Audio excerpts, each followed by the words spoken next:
The people are wondering, could Heinrich Haarberg bring a winning ingredient to Nebraska's offense? Mailbag show coming up.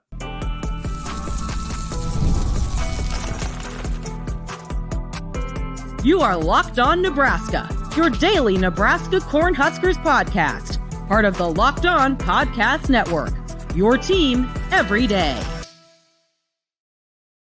Thank you for making Locked On Nebraska your first listen every day. We are free and available wherever you get your podcasts and on YouTube, part of the Locked On Podcast Network, your team every day. And today's episode is brought to you by Game Time. Download the Game Time app, create an account, and use the code LOCKEDONCollege for $20 off your first purchase. All right. Hello. Welcome in. It's Thursday. I'm Mitch Sherman from The Athletic. Connor Happer of 1620 The Zone is here with me. We're making our way through this bye week for Nebraska. Huskers are off this weekend. Still on that 3-game losing streak. It hasn't changed despite these days this week with news about Dana Holgorsen and Phil Snow. If you want to hear us talk more about that, especially the Holgorsen side of it, check out our Wednesday episode that is out right now on YouTube and all the podcast listening platforms. Today, we've got a mailbag show for you. Lots of great questions came in via email and YouTube and Twitter. So thank you, listeners and viewers, for all of that. We're going to get right to it because we have a bunch of them that we want to get to in this show. And we start, as Connor mentioned, with a question about Heinrich Haarberg and the quarterbacks. So Nate on email says, I know it's easy to change coaches or lineups midseason. I'm sorry, not easy. That would be the better way to put it, since that's how he wrote it. But I think it's time for Nebraska to take a long, hard look at having Heinrich Haarberg start going forward. Dylan Raiola looks lost and can't see the field or receivers. He was way too long and taking time in the pocket against UCLA, and it wasn't good. And then Nate's got a second question. He asked if Matt Rhule was calling plays later in the game. I've never seen him carry around a play sheet as he was against the Bruins. To the second question, I didn't notice that. I heard some. I didn't notice it in real time, but I heard some people talking about it. And to just get that one out of the way real quick, I don't know. I think he probably, if that's the case, and this was a new thing, and he hasn't been doing that, I think he probably wanted to take a closer look at things because Nebraska went into the fourth quarter down, 14 points, right? And it was a critical 13 points, and it was a critical juncture in the season. So if he wanted to get a closer eyes on what was happening in their comeback bid, I think that's probably a good idea. Is it possible? Yes. Yes, it's possible. I don't think he was calling plays. I don't know. To the question about Haarberg, so the Haarberg role, wow. I mean, it's really just the seminal question with this program, because we've been talking about different iterations of this question for the last several months. Earlier. And now we're reaching a different level of it, or level that I didn't think that we would. This is a different version of the question. Yeah.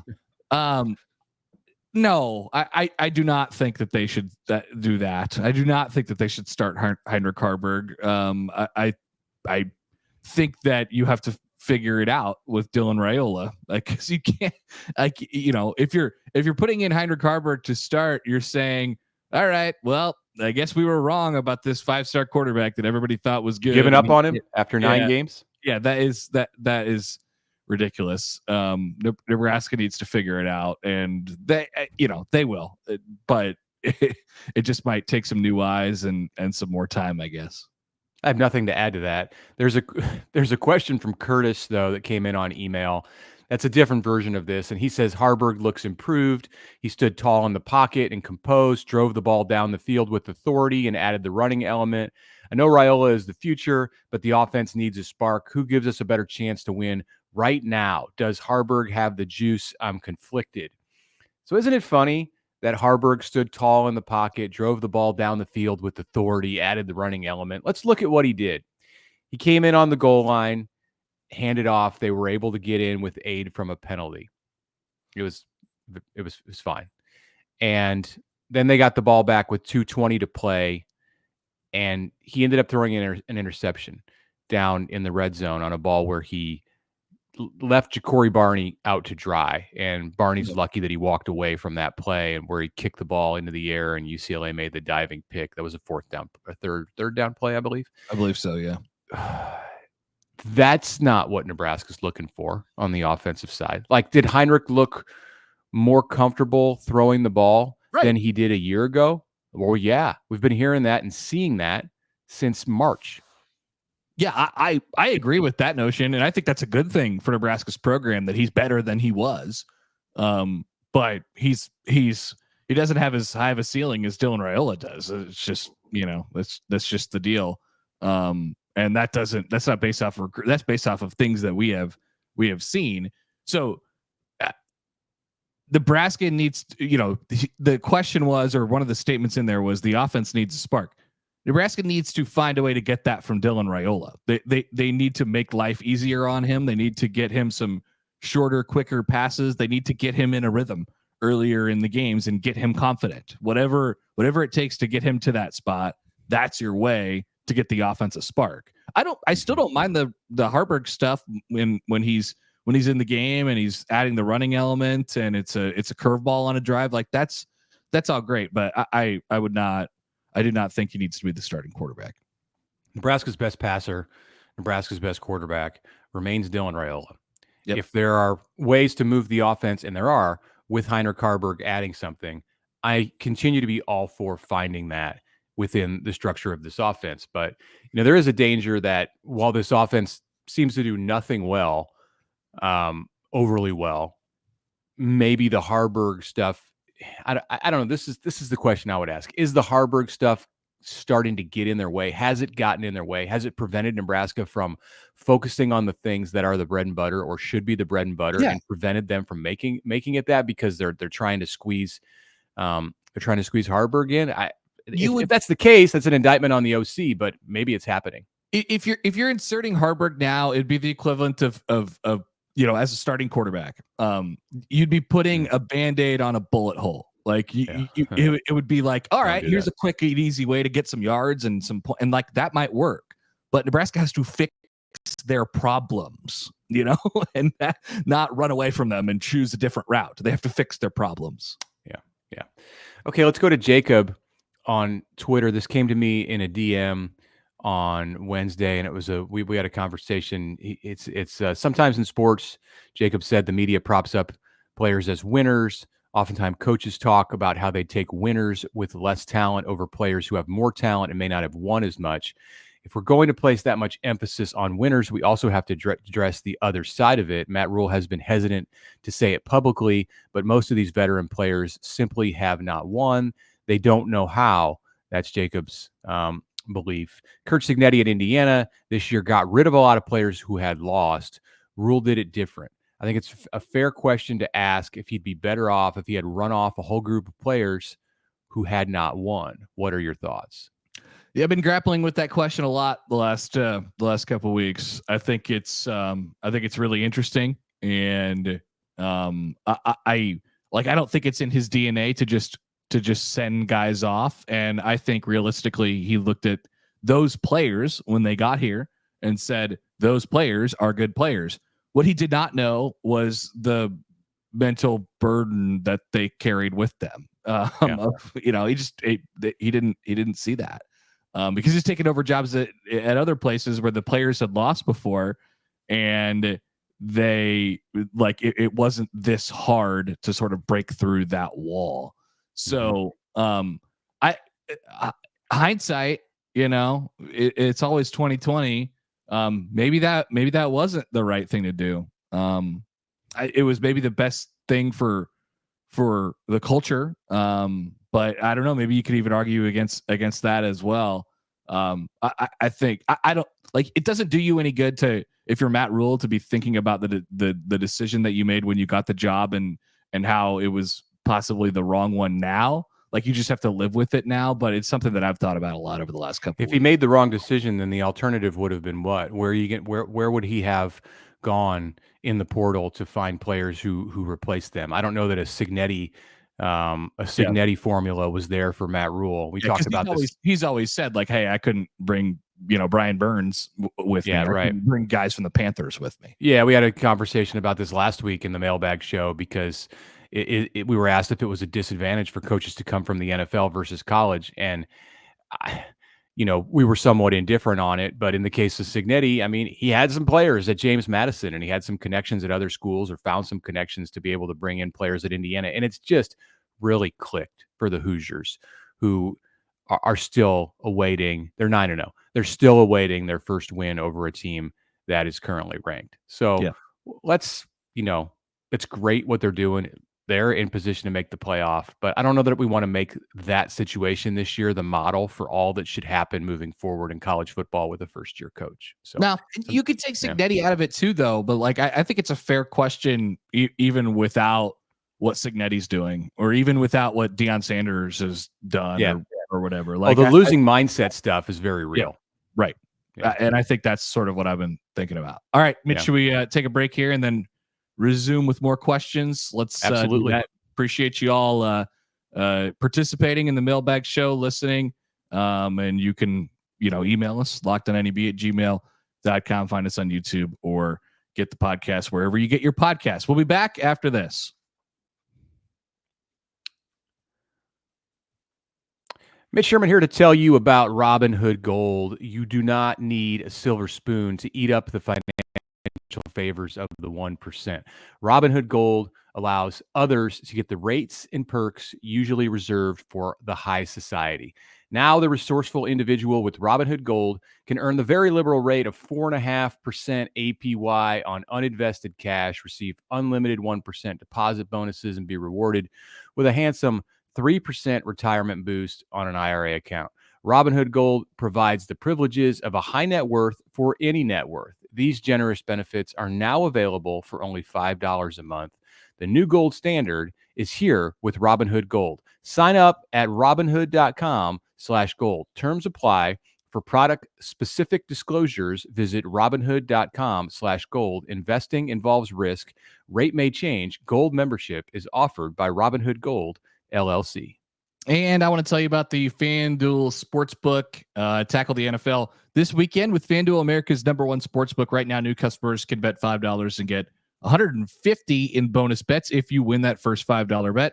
The app gives you everything you need to place live bets on the NFL, or season-long bets on the NFL, or maybe you just head over and you get all your weekend bets in on a Thursday or on a Friday. It's there for you, the FanDuel Sportsbook. And once again, new customers can sign up today, place that first $5 bet, and you get $150 in bonus bets if that first $5 bet wins. Take the layup. That's what we're asking you to do. Head to FanDuel.com and join today. Once again, that's FanDuel, America's #1 sportsbook.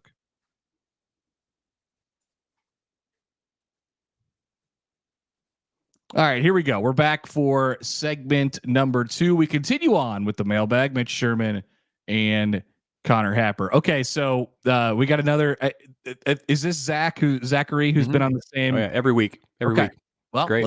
Let's bring it back up. He's talked about the coaches. Got a new twist. We need to get that Nebraska needs to get rid of: Satterfield, Ed Foley, Garrett McGuire. He's also adamant that coaches and fans should never blame the players. He says that Satterfield has proven himself to be a terrible teacher, and that Indiana has proven the point that great teachers can make all the difference in the world. Zachary's question, he suggested this for a press conference, like you or I should go to the press conference and ask this. Where is Rhule's championship mindset when it comes to hiring effective coaches? I've seen a lot of that request from fans this week of like, hey, it's time to throw that back in Rhule's face, So like championship mindset. Let me just address that part of it really quick. Like, maybe there's somebody out there who loves gotcha questions. I don't love gotcha questions. Like, there's not a whole lot of point to it other than to embarrass the person that you're asking the question to. Exactly. Like, I'm going to take your words that you said from 2 weeks ago, and I'm going to find something where they don't apply, and I'm going to throw that in your face because I don't like the way you're coaching, and I want to make you look bad in front of everybody, and I want to make myself look smart. Like, that is not what we do for a living. It may be the 100%. it may make you feel good in the moment if you're a fan and you see that question asked, like, look at that. We're all smarter than the coach. But that is not what we're here to do. So the championship mindset, Rhule absolutely said it after the Ohio State game. He said he finally saw a championship mindset from his players. And it's a question that we can discuss here. Like, where is that championship mindset when it comes to hiring effective coaches? I think it could even be a tool that I could use to enter into writing a piece about how I'm evaluating this program 10 games in. But to throw it in a coach's face in a public forum at a press conference is only trying to serve to make him look dumb and me look smart, which, sorry, I don't need that. Not the point. Not the point, right? So I don't like that. People have on that subject, people have a lot of requests on questions that they like. I see these things happen all the time on Twitter, and it's just like, how do we get credentials to these press conferences? Because I got a bunch of questions, you know. It might be that we live in such a political landscape, and like you do hear this stuff asked to in political campaigns. Like it's extremely divisive, and I don't know if I want that for my college football program, to be quite honest. Seriously, I don't know. It doesn't have to be. You can ask tough questions is always such a weird term. Like pointed questions, right? Direct questions. I think the point is to get answers. The point is to get answers. Have been pretty direct over the last couple of weeks. Direct is a good way to put it. Yeah. Struggled, but like, people always do this tough questions thing. Like that insinuates that there needs to be this adversarial relationship between the media and the coach, and it just doesn't have to be that way. We're just not trying to get them. I'm not trying to embarrass them in the press conference. I guess, hey, there's some reporters out there, some places, some environments that exist within the media where that's absolutely the point, but it's just not where I'm operating. But it's about where the championship mindset went. Yeah, sure. I mean, I don't. It's a legitimate concern. Yeah, absolutely. It's something that is unquantifiable. I guess you see it when you see it. Matt Rhule saw it in the Ohio State game, and it was not. That is the whole thing. That's the thing. There doesn't seem to be much consistency from week to week. In this program, how do you get that? Like he would ask the same question back to us. Like, I'm not sure. I don't have an answer right now. I can't figure out how to get these guys, to have that championship mindset every single day. It is my chief problem. And once they get that fixed, the program, it'll be in a lot better space. Yeah. We got two more that we'll wrap up this segment with. And or we may get to an additional question this segment, but there's a couple more that are in this same mold. So go ahead and give us Michael on email. I like this one as I was reading through them. So another quote from Rhule, and this was a quote that we had some fun with, and we believed at the time. Michael had a quote from June of 2024 from Matt Rhule. Quote: "If you try to play one high or try to zone pressure us, we're going to absolutely murder you, and you need players to do that. I don't see much murdering being done by Nebraska's offense. Am I missing something?" Michael is wondering, where's the murder? Yeah. Well, this was a question about Nebraska's improved receiver play from back in the summer. And I think Matt Rhule and everyone in that room and many of you out there who support the Nebraska football program and watch it believed that with Isaiah Nair and Jamal Banks, maybe it was in the reverse order. There was a lot of talk about Banks at that time, and Carter Nelson and some of the freshmen that Nebraska had brought in and others who were entering their second seasons in the program, and Dylan Raiola, that Nebraska was going to be able to exploit things in a defense that it wasn't able to do last year. And because of that, everything was going to open up. And if you tried to play defense like opponents played defense against the Huskers in 2023, well, you were going to pay the price. It hasn't exactly played out that way. No, Michael, you are not missing something. Nebraska is not murdering opponents on one high zone or one high safety or zone pressure. It gets worse because, they now are to the point where defenses don't even respect it. Their UCLA was just zero blitzing. They're just like, we're going to run at the quarterback, and we don't think Raiola will throw the ball. We don't think Nair or Banks will get open and on a jump ball.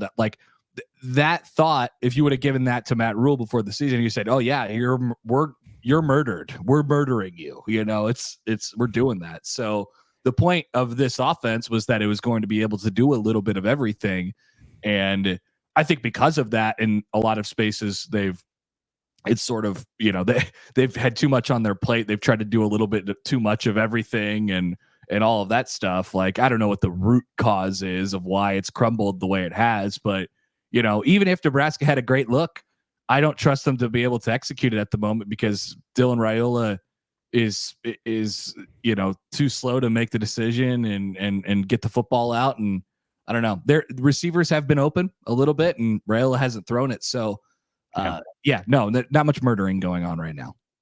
Yeah. All right, let's get to the last one of this segment. Okay, here's Mark.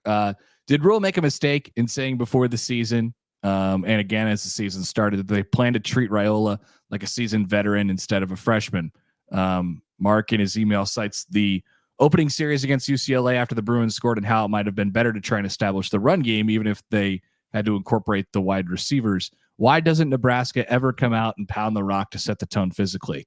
My 10-year-old boy can scheme up a better game plan on NCAA 25 than the crap we see on Saturdays. That's from Mark. Can't we all? Don't we all believe that? I can draw it on a napkin better than what they're doing in the game right here. It's really easy to second guess. Why'd they throw the ball 3 times in a row? I can't believe they did that. Well, they went 3 and out. So it's very easy to know that was the wrong thing to do after you saw them do it. I don't think it was the wrong decision to treat Dylan Raiola like he was an older player, because Dylan had been doing things and continues to do things in the program to act like an older player. There are some freshmen who come in and you look at them and in every way it screams freshman, just from the way they carry themselves, their body language, how they are around the team, their physical size and abilities, their work ethic. It's all just, it's not so much really an age that determines the way that you're treated. It's more the way that you act and how you carry yourself that determines how you're treated and what kind of playing time you receive and all of that. And Dylan, he acts like a junior or senior in college. After the UCLA game, when we saw him in the fourth quarter take a hit on that run for the end zone and then try to come back in, and his back spasmed up and he fell to the ground. It hurt physically and mentally to watch that happen. And I wasn't expecting that we were going to see him in the post game interview session. Figure he's in the training room. Generally when players get injured, they don't come in for interviews. And at the very end, after all the players had been in and Matt Rhule had been in, here comes Dylan. I mean, limping, clearly in pain, walking toward the media room to come in. And I just kind of my eyes almost fell a little bit. Man, he's trying so hard. He's trying so hard to be that figure, to be that leader, to be that older player in the program as a freshman. And it's so admirable despite what you see out there on the field with the struggles right now. So no, he deserves to be treated like an older guy because of the way that he's acted since the day that he got here. I'll take it a little bit of a different direction. I don't think they made a mistake in saying that and doing that as the season began, because there was this sense of he could do everything, he can make all the throws. But I will say, as his confidence has waned and he's hurt and Nebraska's season has sort of gone off the rails here a little bit, I do think they can manufacture some ways to make it easier on him. That's where I feel they need to create a base somehow, some way. And so jumping ahead and trying to say, hey, look, we still have all these things at our disposal and we want to be this and this and this and everything's on the plate still. I just think that's a little bit too much at the moment, given where the program and where the offense is. So dumb it down, make it easy for him, create some simple throws for him. And then sort of build that base and then go from there. Yep. All right. When we come back, final segment, we'll finish the mailbag. Starting with a question from a fan who left Memorial Stadium early for the first time in what he believes to be 17 years. That's coming up next. Okay, a timeout here to tell all of you about Hims. Guys, sometimes intimate moments happen spontaneously, but your schedule's busy. If you don't have time to go to a doctor's office to get treated for ED, through Hims, you can get a personalized treatment without stepping foot outside your door. Hims is changing men's healthcare by providing you with access to affordable sexual health treatments from the comfort of your couch. Hims provides access to a range of doctor-trusted ED treatments like chewable, hard mints, Viagra, Cialis, and their generics for up to 95% off. The process is 100% online. No insurance is needed. One low price covers everything.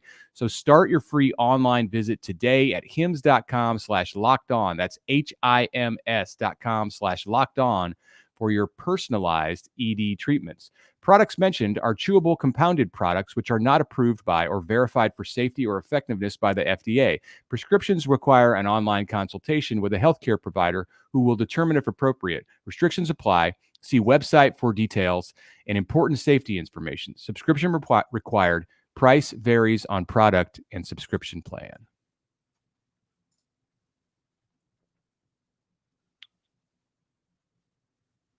All right, we're back. Third and final segment. We've got a few questions to burn through here to end this mailbag show. Hey, Nebraska volleyball is on TV late tonight at Oregon. The Huskers are on the West Coast, Northwest coast portion of the Big Ten schedule at Oregon and Washington this weekend. So check out the number 2 ranked Huskers in action tonight. I wanted to drop that in.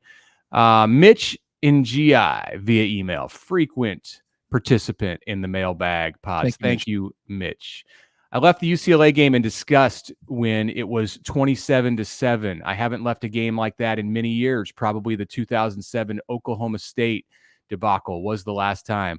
Wow. Given how long we've been bad, I think that in itself is saying something. I've had season tickets for many years. I don't think I can justify the expense of continuing if we move into yet another coaching regime.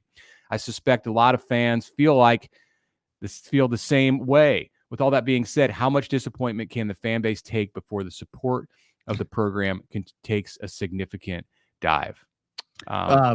Okay, so first of all, there will be no change in coaching regime. No.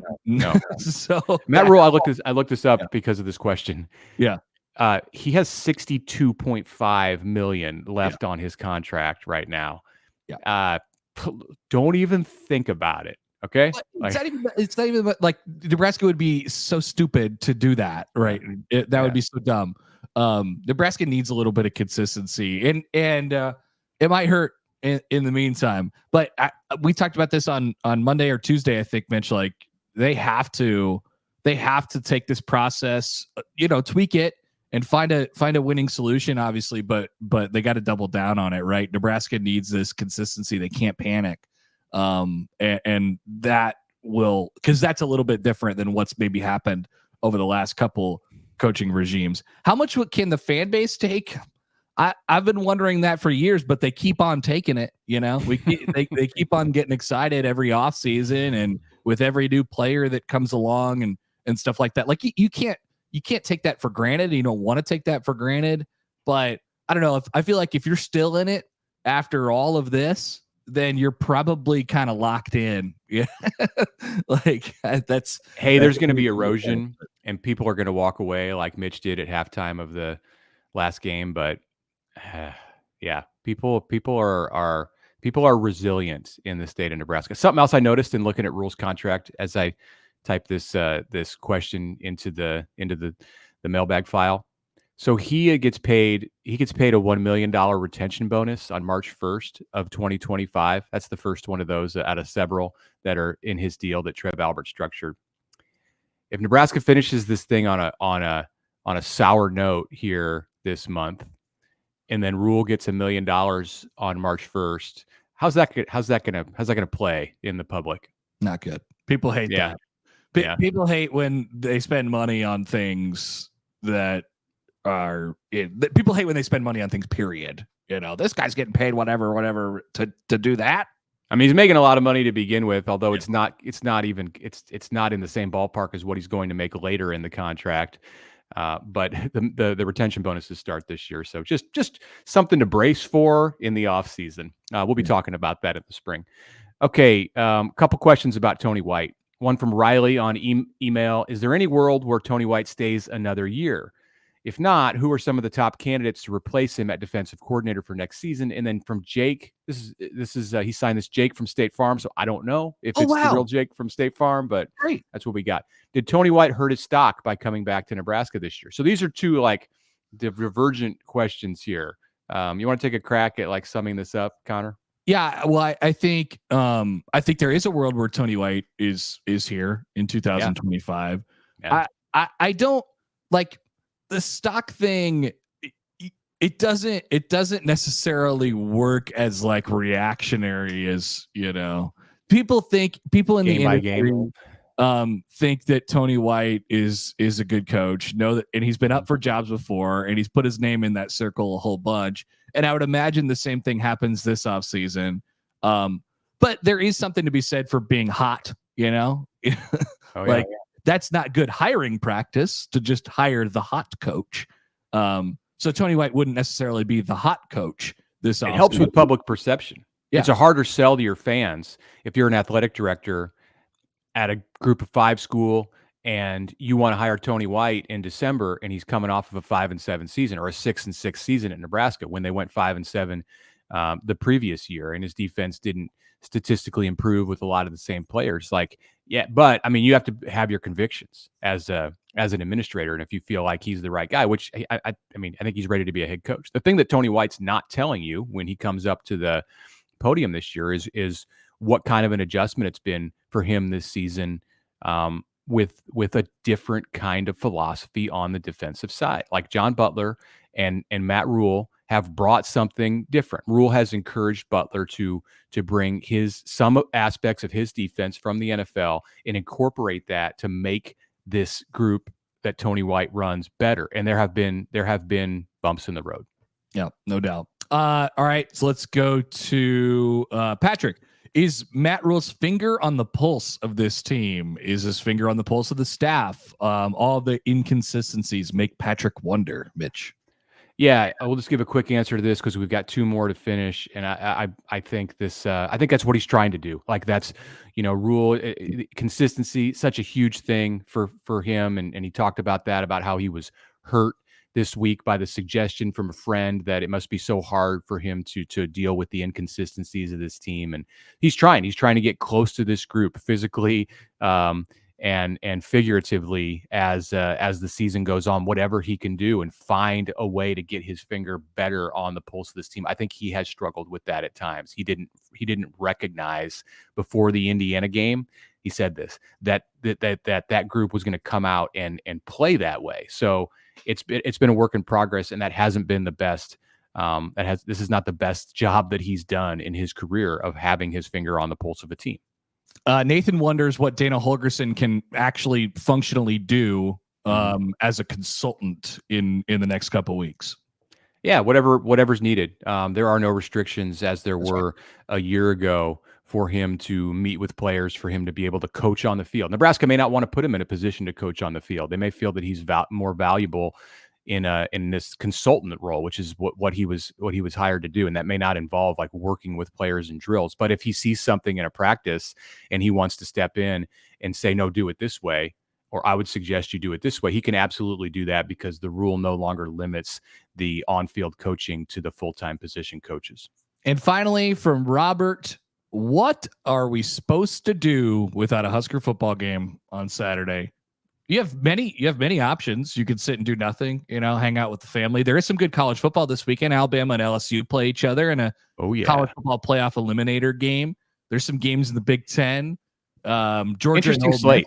Yeah, it's not great top to bottom. I'm watching this Colorado Texas Tech situation on Saturday.